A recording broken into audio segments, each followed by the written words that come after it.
Boa tarde. Que a paz de Deus esteja com você neste momento.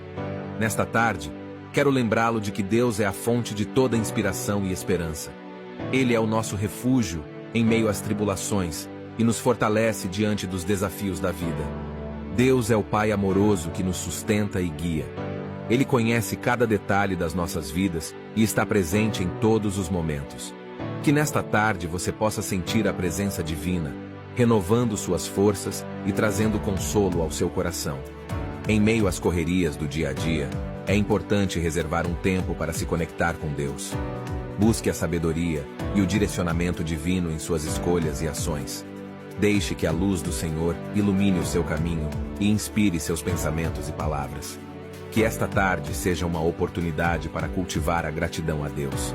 Agradeça por sua fidelidade e bondade, por sua proteção e provisão em sua vida.